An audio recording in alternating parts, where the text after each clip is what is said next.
Hey, how's it going? So in today's video, we're going to be installing TRD skid plates. Skid plate, actually, it's one piece on this Tacoma. So we already got the part in here. There you go. So I got this from my local Toyota dealership. On the Tacoma, currently, there's actually two parts. There are two parts. So here's the first part up front, and here's the second part. So two part skid plate currently installed on this Tacoma, and there are 4 bolts on each part. So here's one, here's another one,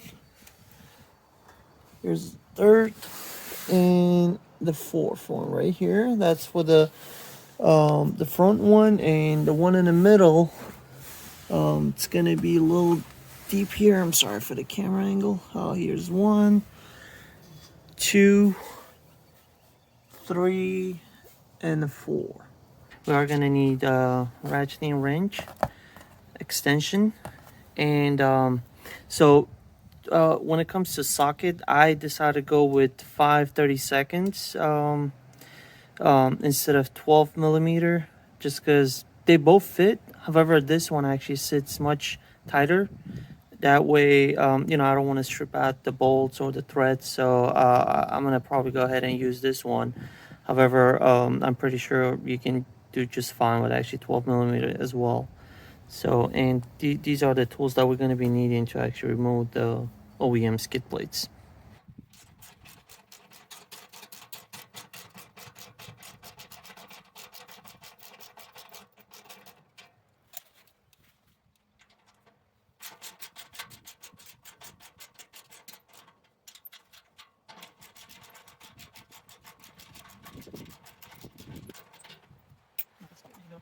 And guys, once you remove the bolts, you can actually let it hang in, just because it's got already these hooks. So the skid plate won't just fall on you. So you can just remove the bolts and let it hang in on these let it rest on these hooks right here on both sides.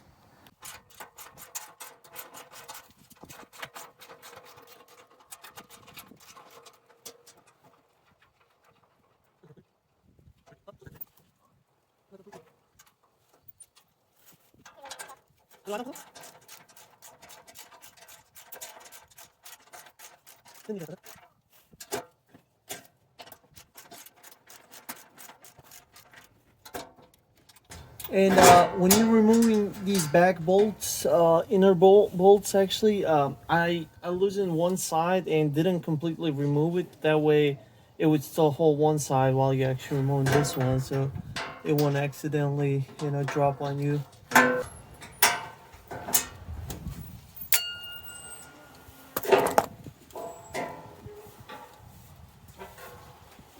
And as you remove it, just lift it up, push it out a little bit. So thin the factory skid plates are compared to the TRD ones. Alright guys, so for inner plate, actually skid plate, what I'm doing is that I'm actually just losing these bolts, but I'm not gonna completely remove them. I'm just gonna leave them hanging for kind of just like slightly a little bit. That way, as I'm removing the other bolts, it won't actually drop on me. So for this one, right here, you are gonna need this extension, so because it's pretty tight angle in there, hole, so you're gonna need an extension. And with extension, it's easy. And for a side note, I mean, I guess you can use an impact gun if you have it. I'm not using it. These are fine threads, and I don't want to mess them up, apply excessive torque than actually it needs. So I much rather do it manually.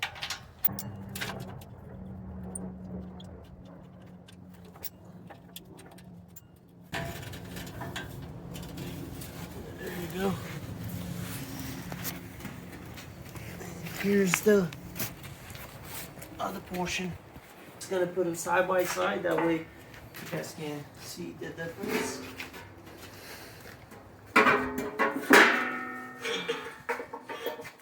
So it's like plastic versus actually metal, because thickness is quite noticeable as you actually feel. Feels like it's made out of tin foil or something. Yeah, it's like a tin foil. Whereas this one is a lot more sturdier, thicker, and actually screams quality versus these. But then again, I mean, Toyota could have just left it, without a skid plate at all. They could have just not put one. Then again, still having these better than nothing. However, having this is definitely an improvement.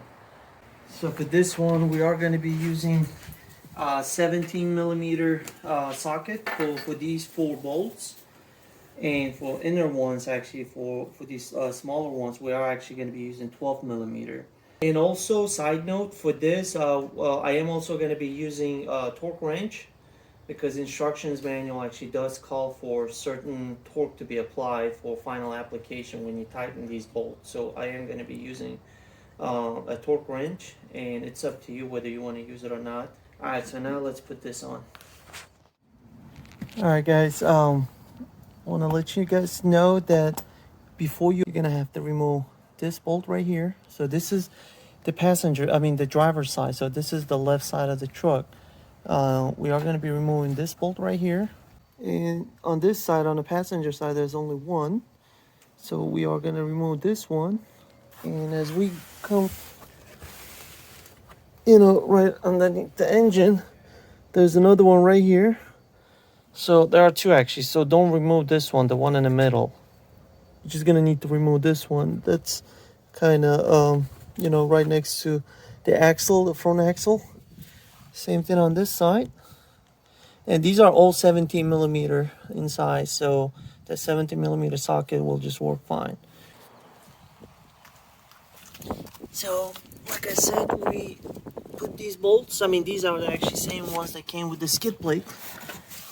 And here's the middle, and all the way at the back, we got the smaller ones, the 12 millimeter, and these are 17. So, just want to kind of go out on a limb and let you guys know that some people either didn't align them properly or whatnot, ended up, stripping their threads or the threads on the bolt or the frame itself while trying to install these middle ones.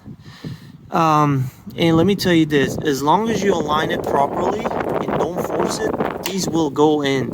Now these went in, so all I gotta do is just tighten them and we should be good to go. And like I said, I will be using a torque wrench to apply proper torque on these bolts, and then we're gonna call it a day. Alright guys, so we just finished actually installing this TRD skid plate. So we did actually use, like I said, I did use a torque wrench to finalize these bolts, to actually tighten these bolts. So for 17 millimeter larger bolts, for 4 of them actually, it asked for 33 pound-feet. So we did that, and then for back to smaller bolts, like 12 millimeter, all the way back there, we applied 21 pound-feet on those 2. So and yeah, now it's done. So there you go. We got a skid plate on. I think it looks great. And at the same time, it does provide obviously more protection to undercarriage. So thanks for watching. You guys have a great day. I'll catch you guys in future videos. Bye.